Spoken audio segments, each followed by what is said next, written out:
Hello and welcome to MVP, the Master's Voice podcast on Mediabrief.com. I'm your host and friend Pavan Chawla, and with me today is a remarkable visionary enterprise leader who exemplifies the MVP acronym of Most Valuable Player, which is part of our podcast series title. Please join me in welcoming the wonderful first-generation Indian entrepreneur, philanthropist, opinion leader and author, Ronnie Screwvala.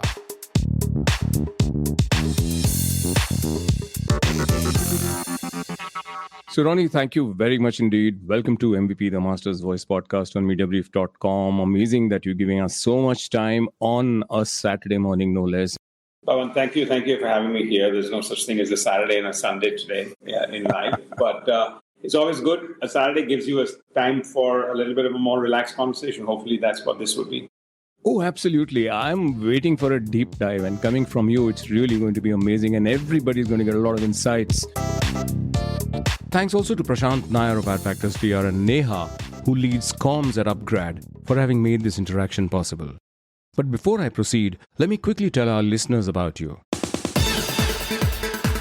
Ronnie Screwvala's first foray was into cable TV in India, and for the first 2 years of that journey, he found nothing, no takers, only advice that, treat it as a failed startup and move on. But with Ronnie staying the course, he was credited with having pioneered cable TV for all of India. Entrepreneurship is about finding and seizing opportunities and moving on from failures. And Ronnie saw opportunities in toothbrush manufacturing, and after many setbacks, he went on to build one of the largest toothbrush operations in India, at a time when there was no ecosystem for PE funding or bank debt to startups. The other opportunity was TV home shopping, which was well before its time and therefore didn't succeed. But that too did not deter Ronnie from sticking it out as an entrepreneur. Ronnie then went on to build the media and entertainment company UTV, where after many pivots and 4 near bankruptcies and 15 years of focused work with strong co-founders and a large team, he scaled it up to a size spanning all aspects of content and platform, and then he divested UTV to the Walt Disney Company in 2012. Despite having had a few failures, Ronnie commands great respect as a visionary of innovative thinking and enterprise, thanks also to his big successes. And Ronnie has received accolades from several global giants. Newsweek termed him the Jack Warner of India, Esquire rated him as one of the 75 most influential people of the 21st century, and Fortune as one of Asia's 25 most powerful. Having lived it and seen the misconception that it's all about quick successes and, that failure is to frown upon, Ronnie authored a book, Dream with Your Eyes Open, as his commitment to champion entrepreneurship and to evangelize failure. Ronnie has always counted upon his main belief, which is also his main virtue, that success can never be timed and staying the course is the only option. And so, in his second innings, Ronnie decided to deepen his commitment to making India a better place through a focus on 2 of the largest sunrise sectors, online education and the not-for-profit rural social space. Ronnie is co-founder and chairman of Upgrad, which zeroes in on the massive online education market and the fact that learning for every working professional is now a lifelong commitment. He, along with his wife Zarina, are also co-founders of the Swades Foundation, which is committed to empowering 1 million lives in rural India every 5 to 7 years through a 360-degree model spanning water, sanitation, health, education and livelihood to help lift them out of poverty permanently. As a hobby and passion, Ronnie loves to tell stories that must be told via movies with his new brand RSVP, and he owns 3 sports teams under the brand U Mumba in Kabaddi, volleyball and football, even though he has never played any of the sports himself. So that in brief is Ronnie Screwvala for you, my dear friends. This amazing MVP, most valuable professional from the space of enterprise, media, business and so much more. Let's get to the business end of the conversation. Ronnie, let's start with the macro picture around the world. As someone building a global enterprise, what worries you, Ronnie Screwvala? And then we will get more specific on EdTech and what's happening in India and around the world. Yeah, it's funny that you use the word worry. I think, at a leadership level that people start worrying that we all need to worry. So I think at leadership level, we should stop worrying. But because challenges are going to be there. And I think today there are multiple ones. I think some of the ones that are visible, the long-term ones for us are obviously staring at us in the face for the longest period of time, which is the environmental challenges, which I think is so undernourished because there's so many, it's like a daily work job where everyone starts saying, yeah, but I'm trying to fix this and I'm trying to fix that. So you never really look at tomorrow. And the point is you'll never be fixing it because you'll always be just on a stepney tire. So I think broadly, if I look really far away into the horizon, really the environmental. But today, I think the big challenges that are coming in, we can look at macroeconomics when it comes to the US and sort of inflation around the world. But if you look at the challenges that's going to face the world because of the Ukraine-Russian war, I think we're going to see that effect for the next 2 to 3 years. Second, I think the COVID impact we're just about beginning to see in many aspects. Consumer trends will change forever. Wallet shares may change forever around the world. And whether we like it or not, there's been a recalibration on the poverty level and the disparity between the urban, the rural, everywhere in the world. These are all challenges. Because with that, I think throws up some incredible opportunity for us to really take longer-term view. So I would say today at a big crossroad for real leaders, it's time to stop worrying and it's time to start acting. And in that, I think this is about the time where if you don't think a little bit more long-term than your short-term fixing problems, you're not building anything and you're going to be in more trouble. So I feel excited and exhilarated about whatever I'm doing personally in various fields, whether it's in the not-for-profit section or in the education section and some of the others, that let's solve for the medium and the long. Wonderful. Let's be more strategic and less tactical, though both have to go hand in hand. Right, Ronnie. When you're building a business, investors and capital seem to be the most important things. From, starting to surviving to scaling to dominating. Money talks. Firstly, do you believe so? No, I don't believe so. I don't believe so because I started life with 37,500 at a time when I couldn't get a bank loan for 5 years. And there was no such thing as angel, forget about private equity. So no, I don't believe so. I think the world is in a warped frame where every single person or every entrepreneur feels their first birthright is if they don't get funding, they can't become an entrepreneur, they can't start a business. Having said that, there's a hype around the people who do manage to think that is the be-all and end-all of life. But actually, there's about 80% doing incredible work without the hubri and the hula that says, see, if you make your goalpost one, where the goalpost of starting a business is not identifying what the business is, the impact, whatever else. And the goalpost is, I'm already trying to build a business for some front-facing investors, you have a different point of view. So I would urge a lot of people starting a business, growing a business, stuck in a business, that capital is important, but it cannot be the primary thing, because then it's a flawed business building that you're doing for life. Because you'll be so dependent on that one thing that you will always have your eye on capital raising versus business building. Right. Absolutely. Very insightful, Ronnie.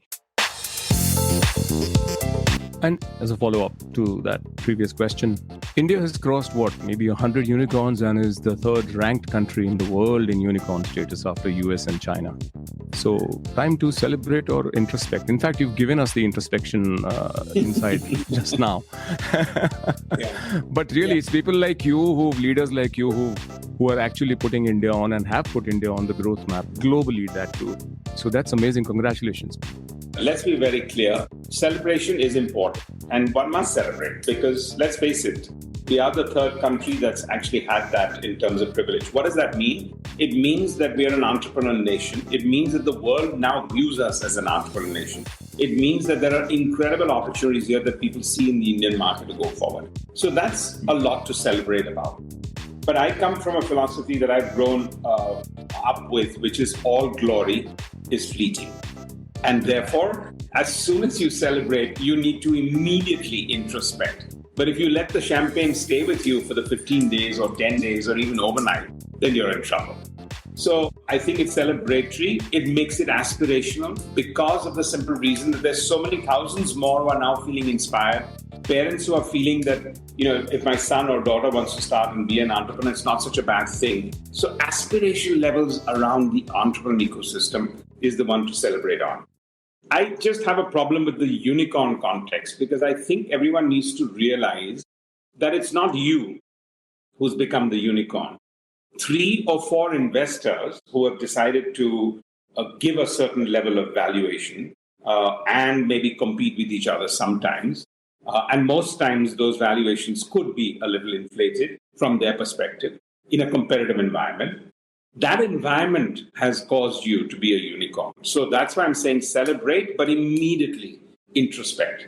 And lastly on this, I would say for everyone is, to me, being a unicorn or being anything that is in that value zone is a major onerous task.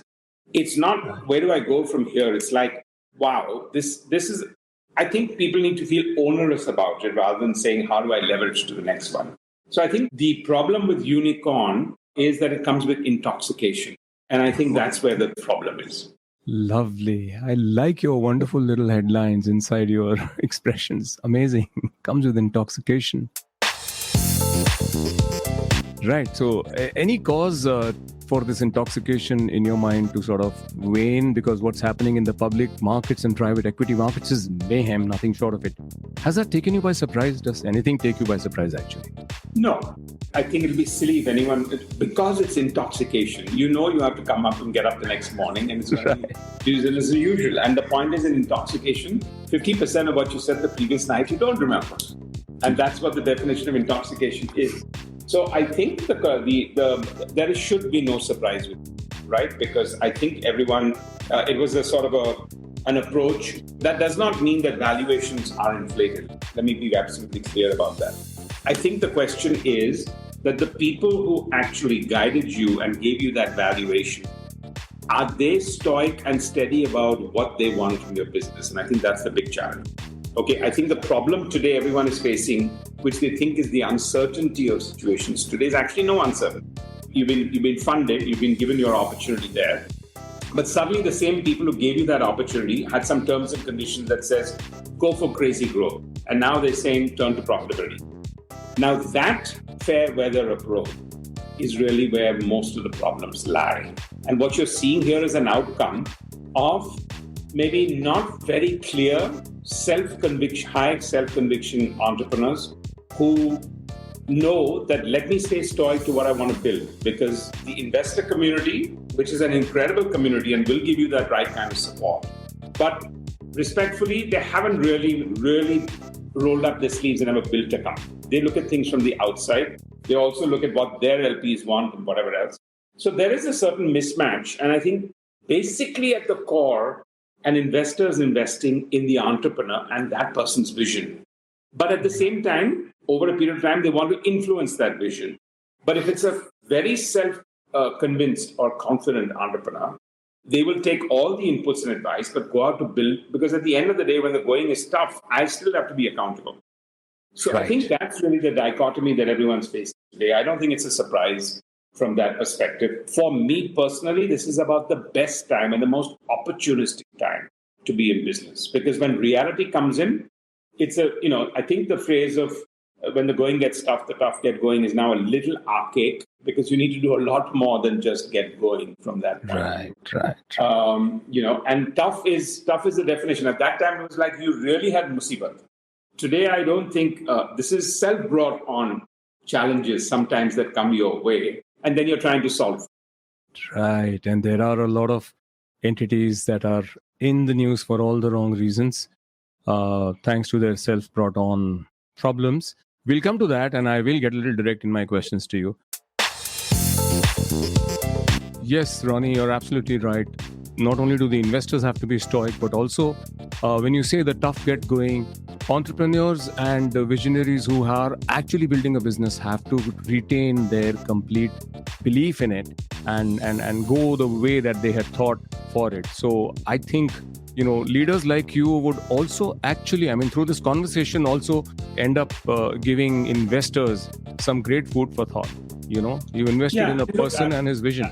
I'm not wearing a cap on a different approach to leadership, but I think we kind of forget that people invest in the vision of an entrepreneur. Right.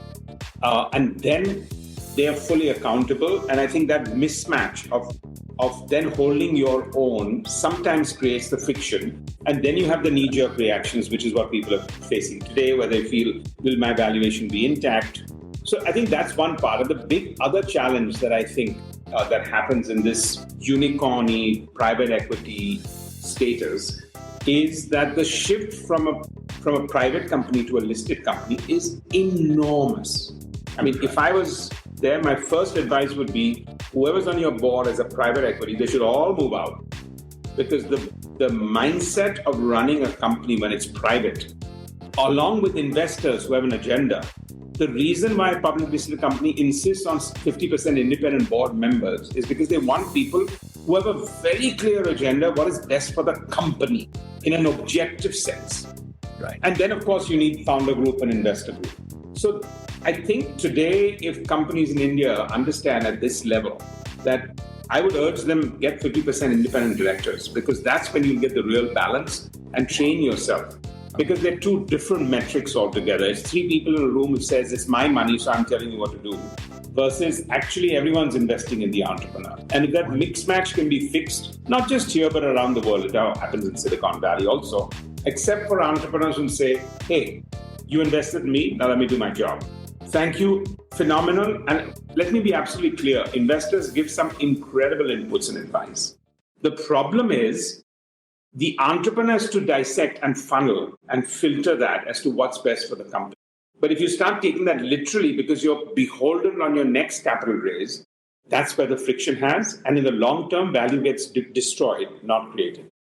Amazing insight, Ronnie. Really, this is a cut and keep, honestly. So, moving specifically to EdTech, Ronnie, K-12 was the darling of everyone, investors to media to consumers and beyond. And is that honeymoon over? And I think a lot of people are asking questions because of not just the performance, but also the, showcasing only the window dressing of the whole thing instead of the real value that's coming up with some major brands. So is that honeymoon over? Is the K-12 model built by the companies in that space under stress? You can get as specific as you like, of course, and I hope you will. Yeah, but so I'll break that up into maybe India and the rest, and the whole world, including India. And we'll go with India because it's a little closer to home for many people who might do your podcast. Which is that, firstly, no, categorically, I don't think there's a K-12 that's over. It is a massive market, right? But it is a market where it is driven by augmented learning because you have a very structured, regulated curriculum. But today we all know that curriculum is not sufficient enough because it's a 100-year-old system. I wouldn't call it archaic, but for better or for worse, it's 100-year-old. But so is our railways. But nobody wants to touch the railways because the railways work. I mean, it works because that's how it was built. Nobody wants to tinker with it. So nobody wants to tinker with K-12 and school education to many extents because you don't have a real clear answer. So therefore, augmented learning comes about, which is from your tuitions to your test preps to everything that you feel that your child needs to learn more of than the present curriculum doesn't teach you. Right. So that is a large market and exists. The problem is twofold. One, right now, I would say that the additional part of augmented learning is much more driven by FOMO. It's a little bit of peer pressure. 5 parents take an add-on, or you have a tuition teacher, or you take this, then everyone feels in the lip, oh, your kid doesn't do that, I've got that. So there's a fair sense of that FOMO. So FOMO and guilt in the K-12 sector for augmented learning plays a big role. And that is to be managed in a very mature manner and not in an aggressive sales manner. And I think that could be one of the friction points that has arisen there in the first place. And I think the second one is, but more important, is it's very difficult to measure outcomes in K-12. And when we looked at starting Upgrad, we debated, but not for too long, that should we be in higher education or should we be in K-12? And every single person that I met, from advisors and consultants to prospective investors, they all said, oh, no, K-12 is such a large market. Why would you look at higher education? And that got me more intrigued as to why I would not look at higher education. And the only reason Upgrad went into higher education is because you're really impacting lives for the long term, and you're accountable for ROI and measurable outcomes.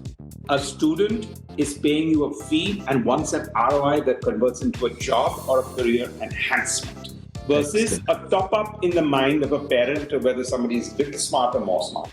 So I think that's really the conflict that's going on right now. Two things in the K-12 sector. I think a lot of that is now surfaced. And second, yes, there was just too much hoopla And COVID gave it a real hockey stick. Higher education did not go through a hockey stick because actually people were more insecure about jobs and therefore felt, do I want to make such a serious investment? But the K-12 sector did go through a hockey stick, and you're seeing a very, very strong leveling off of that thought process, which is also getting to be what I would call a triple whammy to the whole situation. Lovely. I mean, very good insights there, Ronnie. Years ago, I was dean of an institute of filmmaking, communication, etc. And the problem with the principals there was they were looking at it purely as a P&L business, whereas they should have looked at it as a balance sheet business, because this is education and this is training. And so just to connect that to my next question, we hear of massive payoffs, by the ed tech companies. Is the party over for them in the sense that can they really grow if they look to make profits first? That is the crux of my question. I'm a firm believer that either you're for profit or you're not for profit. There's no such thing as for less profit. There's no compartment like that. And I know there are a lot of social funds that actually come in and say, but we're into impact sectors, that we want people to make money, but not too much money because you want it to go back to the community. And I'm not a firm believer in those, because if you're a not-for-profit, your goals are very clear. If you're for-profit, I think everyone has a misinterpretation that for-profit means a flamboyant lifestyle and a huge wealth creation opportunity somewhere else, versus most people and most entrepreneurs replow almost all their profits to growing the business.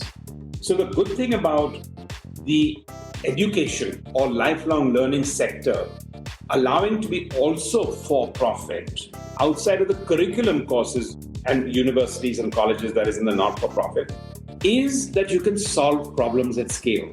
Because if you're a non-for-profit, you're dependent on grants and you have this overall cap. And there are 5 institutions in the world like Harvard, whatever else, that just get unending, massive amount of funding. I mean, personally, if you ask me, much more than they know what to do with it, which is why they have a treasury department that invests in the stock market. So, and, if you look at that and you're thinking, okay, here's a premier institution like Harvard, and I've never really got an answer as to why they would have an entire thing that actually invest in the stock market or do whatever, or pension, I look at it in a very different way than actually saying, what do I want to do? But they want the grants, but they do a lot of research. So to come back to the direct answer here, I would say profit is important because it allows you to solve problems at scale.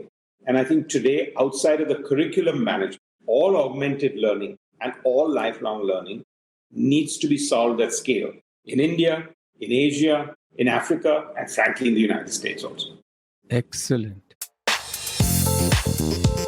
The preceding questions and your wonderful replies have actually really set the perspective for me. And I think this is the right time to bring up this question. Upgrad in all this has remained insulated, and you've gone about your business building the company from strength to real massive strength and also expanding globally. So now tell me, what is it that Upgrad did or is doing that sets it so wonderfully well apart? I think we're minding our own business. I think we're building our own business. So I think we're minding our own business and we're building our own business. We don't look out of the window that much. We are very external facing with our customer. But I don't have a right eye across my shoulder and a left eye across my shoulder as to what other people are doing. You keep an eye on competition, but you're more interested in building a market than really what the competition is doing to a certain extent. And that's a balance. Number one. Number two, I think when we elected to take higher education and the concept that building outcomes is going to be important, I think we invested for the long term. Number three, the first 5 years, we did not take any external private equity. And I think it did a lot for just the team and the founder group and everybody else. Because it taught us discipline, but also allowed us to unrestrictedly execute on our vision without getting blinkered with, what do I think an investor wants?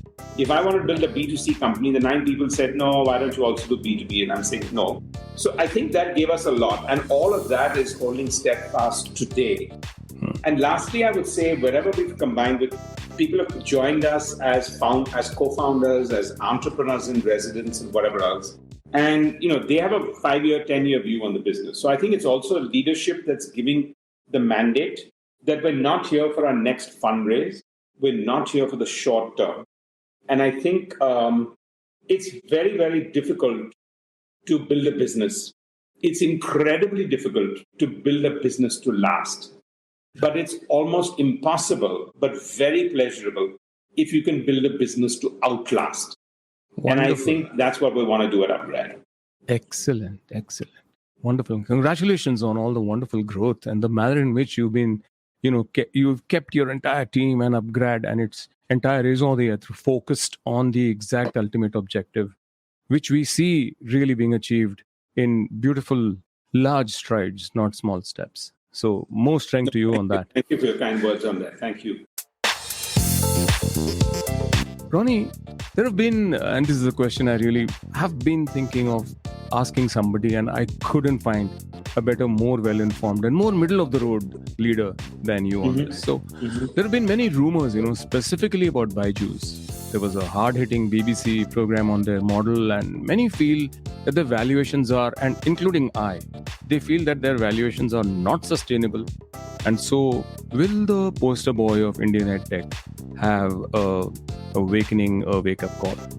Or has it not already received one? Pavan, I would not comment. I've met Ravindran twice, and I find him actually to be very grounded. He comes as being a teacher.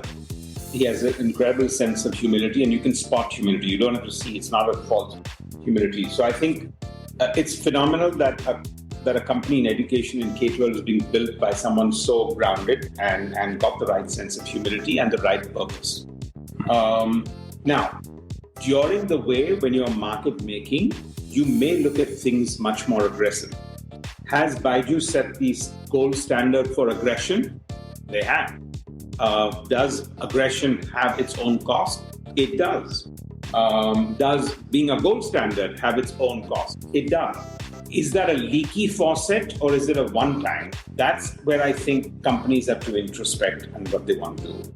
But if you're the other part I would say, looking at it from the outside again, without commenting, it's very, very difficult to build businesses. So I don't think anybody is entitled to be critical on somebody else, because you know exactly what it takes and how difficult it is to build something.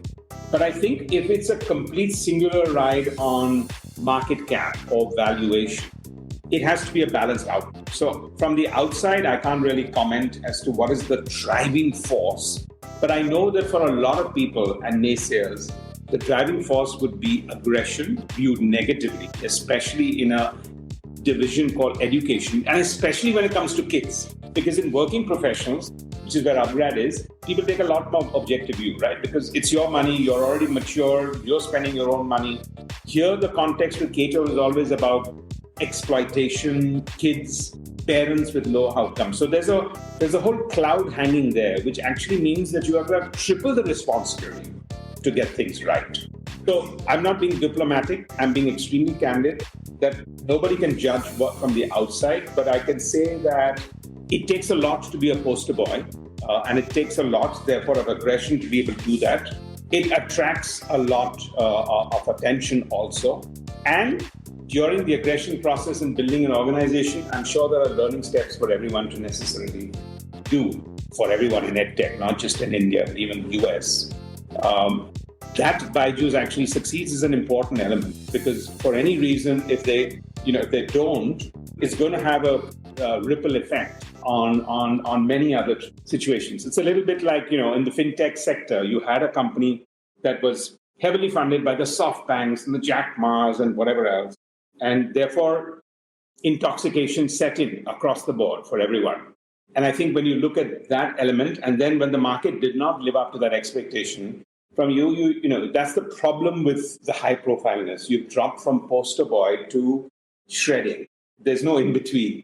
You're either the poster boy and your poster goes up, or it's shredded. There's no in between. Okay. And on the valuations, what do you think? Come on, put your money where your mouth is. I'm putting my money where my mouth is by putting every single of my resource in Upgrad, because I can see it, I can see the vision, I can see where we're heading, and I feel between the phenomenal team that we have and my co-founders that we're in control. We're learning incredibly, we're making incredible mistakes, we're making some big failure decisions, but they're bold risks.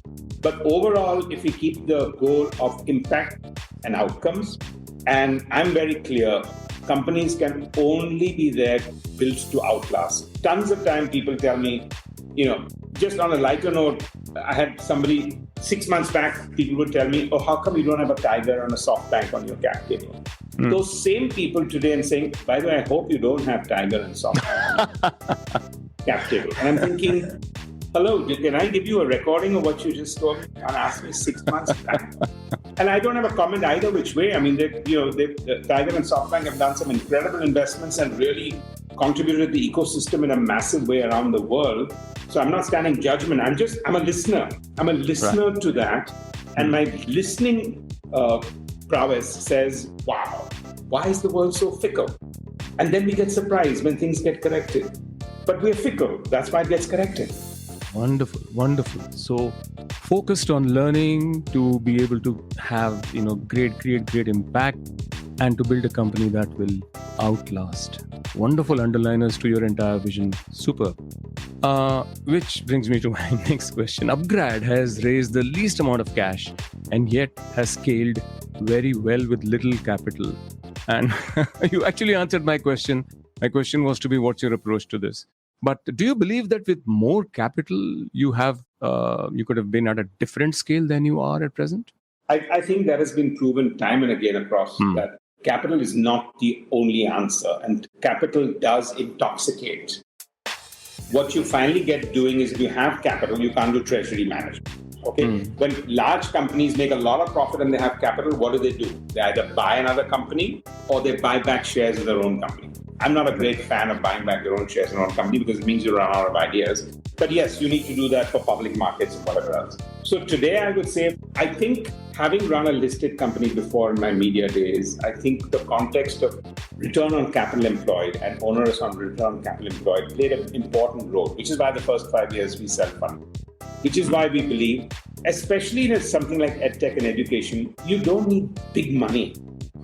You don't need big money because either you'll do one thing, you'll do expensive acquisitions, and I mean into inverted commas expensive, or you'll be spending a lot of time on what you think is into inverted commas brand building with very aggressive and loud noise marketing, which will create awareness. It may create even a household name, but will it create a household brand? Two different things completely. So high level of awareness, you could create a household name, but are you creating a household brand? The only way you can is when you continue to deliver high quality on an ongoing basis, and it's aspirational for people to come back to you. Lovely, lovely. A lot of people say I have high repeats, and I question that. And I'm saying, guys, let's be level-headed when we say that. If you ask somebody to pay it for 3 years in advance and anyway got them into the process, then you can't say I've got high renewals because you just collected that and you're positioning in a different manner. The real brunt is the customer coming back to you again and again and again. If I have an annual subscription to a health club and I'll say it renews every month, yeah, but you just took 12-month subscription. So you can't tell me I'm renewing every month. That's not a renewal. But if you took it monthly, will he keep coming back? And I think the telecom sector went through that, right? I mean, from prepaid to postpaid. So they felt that heat and that competition, that every month they need to show that I've got a good service. Otherwise, I'll change my mobile chip on the same number now to somebody else. Excellent, excellent. So, Ronnie, COVID has been a boom, for K-12, and you had mentioned right through COVID that it was not a needle mover for higher ed. And we spoke about, how K-12 has worked, and you said it's a great, wonderful category and it's a large market. So, really no bust over there. But how has higher ed been through COVID and now after COVID? And what's your view on it for the long term? Yeah, so Pavan, and I think we covered a little bit of that before, is really that I think higher education did not get a COVID boost for two reasons. One, huge job insecurity. We are working with college learners that need jobs and then straight working professionals from the age group of 25 all the way to 50. So when you have job insecurity, then you don't want to make a high ticket item investment. Second, the context of the career guidance that you need requires face-to-face, and COVID did not allow us and our counselors to really make face-to-face. This is not a telecalling business where you can say, "Hey, do you want to have a doctorate? Do you want to have a doctor before your name?" It doesn't work. They have to understand. So, what does that mean? And the beauty about the online space in higher education is it's giving you a choice you never had. I guess the big challenge today is, do I want it today or do I think I can postpone it to tomorrow? So how do we bring urgency into this multiplicity of choice that online higher education learning gives is really the big marketing challenge, the big counseling challenge, the big mentoring challenge with people. And in COVID, without that face-to-face and that touch, it's not that easy because people want to think about it. There needs to be silence in the room. Then he needs to think of a question and an answer versus a voice on the phone. Wonderful, wonderful. I think I'm obsessed a little bit with this K-12 space, but overall, EdTech is getting a poor name of late. First with the aggressive sales from K-12 players and layoffs and even some talk on governance issues and accuracy of numbers with some.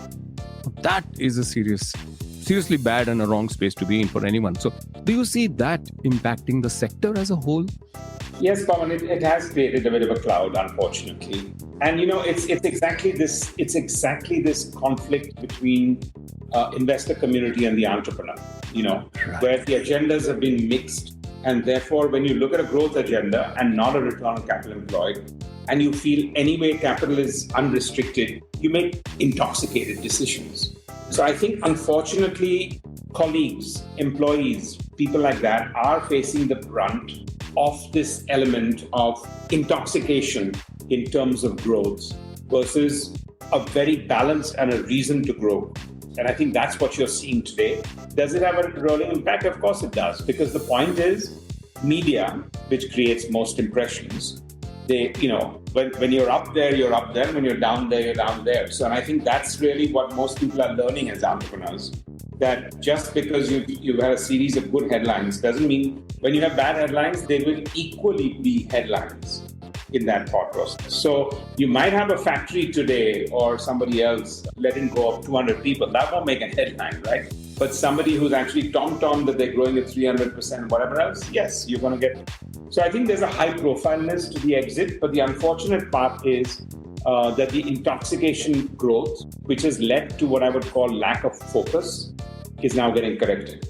But it's for the positive. It is definitely for the positive in the long term. My only urge to people would be, whatever you're doing, if you want to recalibrate, do it one time. If you do it slowly because you're scared and saying, no, but I can't do it with X number of people, so I'll do 1/3 of X, it's worse. Because then 2 months later or 3 months later, you need to do another 1/3 of X and then another 1/3 of X. And that is when nobody will trust you because they don't know when the bad news will stop. But if you one time communicate and finish off what you think were the excesses of the past, or the intoxication of the past, the lack of focus of the past, do it one time and get it over. Wonderful advice. Really, really.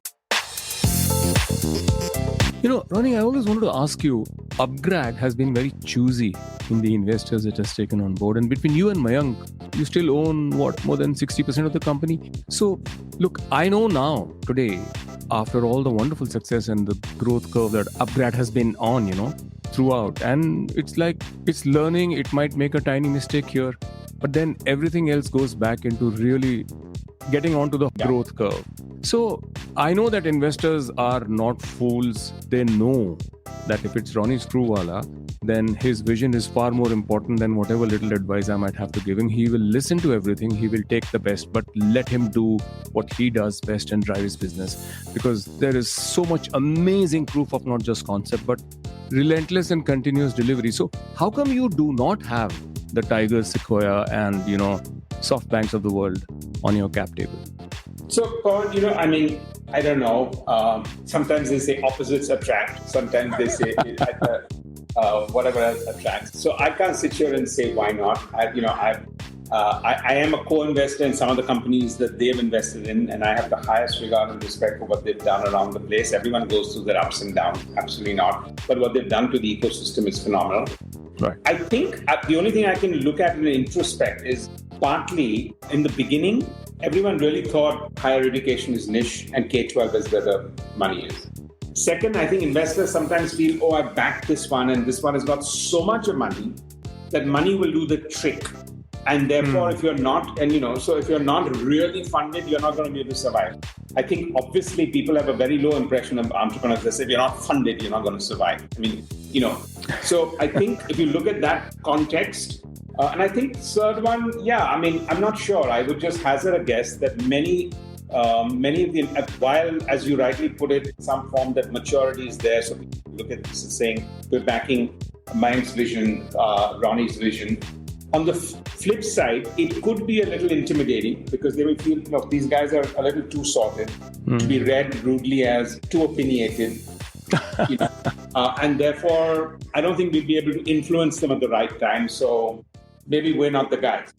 So I guess a Sikoa who comes in at an early stage and wants to really co-build a company with a founder will find us to be an alien commodity.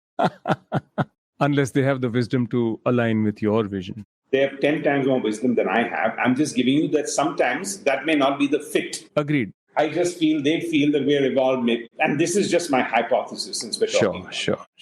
No, my comment on aligning with your wisdom and vision was with respect to Upgrad and the wonderful space it is in. And, nobody else has proven it better than you have. Well, valuations-wise, Ronnie, many of the aggressive investors have already put in money in edtech as high valuation. So where do you see the exits for some of these companies? I can only talk about Upgrad. I think with everyone, they're going to have their own challenges or their own great time. I think people are now beginning to understand the differentiation between private equity and that mode and mentality of funding versus, public. And if you haven't built a business to last, forget outlast, it's going to be very difficult. Outside of that 6 months where, even public market bankers will tell you, this is what you can do, that is what you can do, this is what you can do. And I think, you look at Paytm and FinTech, I have a great sense of empathy for Vijay because I'm sure he's in a position where he had private equity investors who felt, okay, now you better get listed without necessarily understanding the timing of it. And bankers who came in and said, you're going to be oversubscribed. Now, you need a lot more maturity to throw everyone out of the room who's sitting there and telling you, here's a glass of wine, here's a glass of sherry, here's a glass of this, here's a glass of that. And by the way, here's a bouquet of flowers. And therefore, you feel, my God, if I'm going to turn all this away, everyone's going to shoot me in the face. And so let me go with the entire thought process. So valuation is like beauty is in the eye of the beholder. It's a bit like a mirror on the wall. Who's the fairness of the wall? Nice, very simplistic answer. But yes, I see the layers inside. So, Ronnie, you're also hiring and you're also acquiring. So looks like Upgrad has been least affected with all the corrections going on. And, how come? This is the most opportunistic time. I think I've increased my work hours by 2 hours and 3 hours just to give thinking, to look at every single opportunity. Because sanity has come about in the environment. Right. People are now starting to build real businesses, and that's the environment we want to work in. That's the environment we've created for ourselves. And now we find that actually realism is set in. I don't have to get worried about peer pressure of who's raised more money, who's going to spend and outbid more in terms of marketing, and where do I need to have heavy discounts on situations. So we are at it because this is the time we were waiting for, and it's come. And I think it's going to be there for the long term. Yes, absolutely. And amen to that. So, and connected with that, Ronnie, what keeps you up at night, given so much uncertainty and correction in the market and overall around the world? I started with what worries you, and I think, thankfully nothing keeps me up at night. I do sleep well. But I think the worry, and I know we started this, and it's a whole circle when we come to the last question, maybe, that we shouldn't be worrying as leaders. But I think the concern is really that actually today we need a lot more maturity in the building blocks of what we're doing. We need maturity at the political level, without which the cascading effect of that situation, of world leaders taking decisions back to people.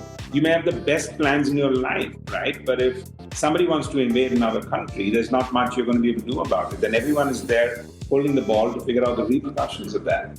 Sure. So I think today there is more that you need to act into that is not in your control, that you need to bring into your control when you're building your own business or creating a not-for-profit or for impact. And we have a large not-for-profit foundation in Swades.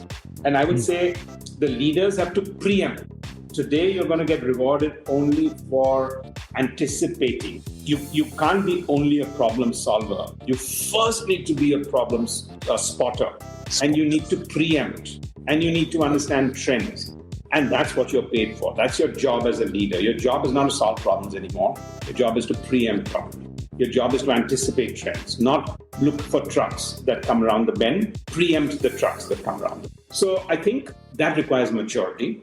And I think, therefore, to me, that is really where I spend a lot of my time, and even interacting with a lot of colleagues, friends, fellow entrepreneurs, understanding around the world what goes on, that how do we build maturity and preemption into a world that is only going to be more and more uncertain as you go forward. And you can't be shocked because you don't have a choice. It's going to be uncertain. Lovely, lovely. Great insight, very actionable insight here for anybody who wants to be an entrepreneur and is an entrepreneur. Right. So, in light of all of this real wisdom that you have, what's your clear plan and your vision for Upgrad over the next 3 to 5 years? I know today it's like 3 to 5 years is like a bit of a little lifetime. No, it's not. It's not. I think 3 to 5 years is a good goalpost. 3 years is a good goalpost, and 5 years is a good validation post in that. Okay. Because if you don't think at least 3 years away, I know everyone thinks the world is changing every 6 months. It is and it isn't. Consumers are not changing every 6 months. Let's be very clear. And technologies is an augmentator for consumer behavior at that point. So, very clearly, for me, as my second innings, the gratification is that one is creating high impact. I've done that with our not-for-profit, and I get excited about doing that overall in lifelong learning and education. I think there are going to be 4 or 5 absolutely global edtech companies, and I mean edtech companies that will have a very different sphere than even what is being visualized today. And I don't see why 2 of them or 1 of them can't come from India on a global scale. I think in IT, we've built some really global companies, and they're incredible, whether you look at the Infosys and TCS and the Wipros and so many others. But to a certain extent, there's always been that context of business outsourcing as a leverage and a slightly bit of an arbitrage economy for all the massive scale that these companies have done so brilliantly around the world. I hope that in EdTech, it's going to be much more intellectual property and a lot more what you stand for and the power of the knowledge and, the knowledge power that India can emanate and glow with rather than just an arbitrage economy. So that would be my personal goal. Amazing. And so will you eventually merge, sell, list? I think everyone has this context that just because I exited the media business and sold the company after 15 years of being in it. Yes. We had 400 people who entered media around the time I entered it. And I would say 350 or 380 of them exited, moved out, left, whatever else, much before. But everyone still just remembers that, one sold the company, so that's it. No, we're here and we're only fixated on build not to last, but build to outlast. Listing is definitely a stepping stone in the journey of building a company to outlast. I don't see it as a goal post under any circumstances. I see it as it's a toll gate. I have to pass that toll gate and keep moving forward, and it's just going to get me to a certain level, power me up. I can, swig a thing of water, sip a coffee, and keep going on to the next thing. So listing is a thing, but otherwise we're here to build something that outlasts, not lasts. Excellent. And you are well on track to do that, Ronnie. I can see that. And as does indeed everybody else that I speak with about. In fact, let me tell you, I took an 8-month digital marketing program, online one at Upgrad. And I honestly, here I will tell any and everybody, and we are Mediabrief.com and we are about digital marketing and everything else today. It's so holistic and so incestuously kind of intertwined, both traditional and digital.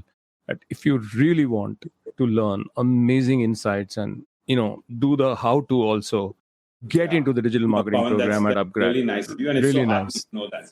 650 people I know at AdFactorsphere who went through the entire program, and Madan and Rajesh were very sure that they wanted them to get the best. And I think really that's what you've given them. Okay, you mentioned media and entertainment space, Ronnie. So I must ask you this question, otherwise all my friends in media and entertainment are going to get at my throat. So the M&E space, just a back of the envelope overview vision. What do you see going ahead? And this terrible, and I say this monstrosity called NTO2. What's your view on that and everything else? Well, I think today the whole concept of what is a media company is getting redefined, right? And I think that's the exciting part of it.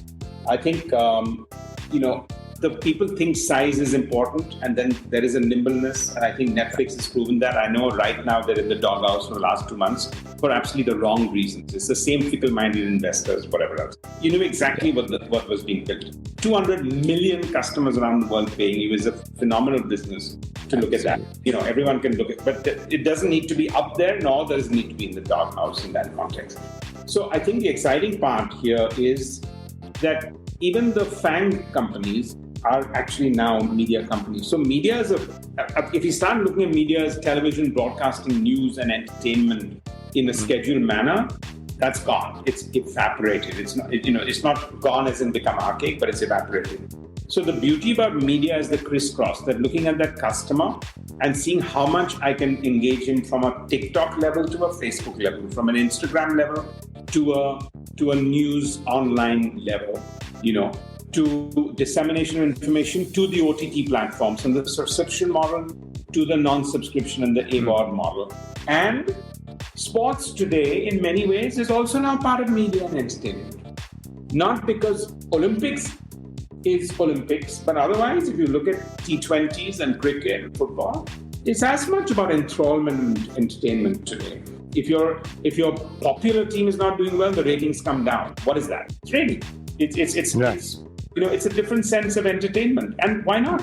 But it's also putting sports on a pedestal for a country like India, where we should be doing 10 times more on sports. So it's very good that sports has come under the ambit of media and entertainment, because it's getting its moment in the sun for younger generation to actually take the plunge and say, I can make a career in sports. Right. What about the NTO2, the new tariff order 2? I mean, you were the pioneer of cable operator services in Mumbai. Yeah, I remember that. The world has changed very differently from the time one started. Yes, sure. In the country. I think it's different strokes for different folks, the way I would see it. There is no right and wrong in this thought process. When you're running a business, it proves to be a challenge. When television in each household for 400, 500 million people is about the only source of entertainment, dissemination, edutainment, connect with social environments, build up aspiration levels, then you have to look at things in a slightly more socialistic manner and not only in a commercial manner. And I think India will always have that little bit of mix and match. And there is no right and there is no wrong. Excellent. And just to draw that to Upgrad, do you have some kind of facility which will help perhaps financially through a scholarship or a fee concession? Students just 3 weeks back, we gave 150 scholarships on Women's Day under the government scheme. So very actively on that. In my not-for-profit in Swades, we work with about 1,200 schools and 800 Anganwadis in rural Maharashtra, where we give out 4,000 to 6,000 scholarships every year. So I think it's not just scholarship, because that seems like the low-hanging fruit. Today, people are looking for mentoring, they're looking for coaching, they're looking for career guidance. Right. And I think I would like Upgrad to stand for, if you want career guidance, we're your one-stop shop. And I think, and that doesn't need to be necessarily paid for. It's the entry point. Because if I build my confidence with my customer, and the beauty about the model of Upgrad is after they finish your course, you did a digital marketing course, but you're an alumni. If you don't need to, but if somebody else, Pavan, wanted to go out there and get an interview for a job, he can call us without any strings attached and say, hey, can you help me? I'm going for an interview tomorrow with Flipkart, or I'm going for an interview with Asian Paints. And we'll give you a mentor or a coach to just tell you how to improve your soft skills for the interview. So that's the connect that really Super. needs to be. And that's the mix between your earlier question of for-profit and not-for-profit. If you can bring that maturity to a business model, anything can happen. Wonderful, Ronnie. Absolutely delightful and extremely insightful, very helpful insights I've got from this deep dive of a conversation with you. And I'm sure that not only all your wonderful peers, but everybody else across the spectrum, across sectors and subsectors also will have really a lot of actionable insights and will have gained much wisdom. So what did you think of our conversation so far, Ronnie? Pavan, you did some incredible homework. You've asked more insightful questions than most people have ever asked me. And I think I spoke a lot more than I would have normally spoken. I think I'm going to get biffed on the head by a lot of people. But you got that out of me. So full marks and full compliments for your homework, your insightfulness, and then your persistence to stay with the question and try and, if I didn't answer it or I answered it diplomatically, you circling back and giving it in a very different way. And thank you really for having me. I can't think of a better way to have spent an hour on Saturday morning. Wonderful. Thank you ever so much, Ronnie. Ronnie Screwvala, as gracious and as truly insightful and amazing. Ronnie Screwvala, the first generation Indian entrepreneur, philanthropist, opinion leader, and author, and now the creator of this most amazing, built to definitely outlast and go beyond, Upgrad. Till we meet again in the next episode of The Master's Voice, the podcast series on Mediabrief.com. This is the host and friend Pavan Chawla saying, thank you very much for having tuned in. I hope you enjoyed this conversation as much as I reveled in it. Till we meet again, stay safe. Take care. Bye-bye.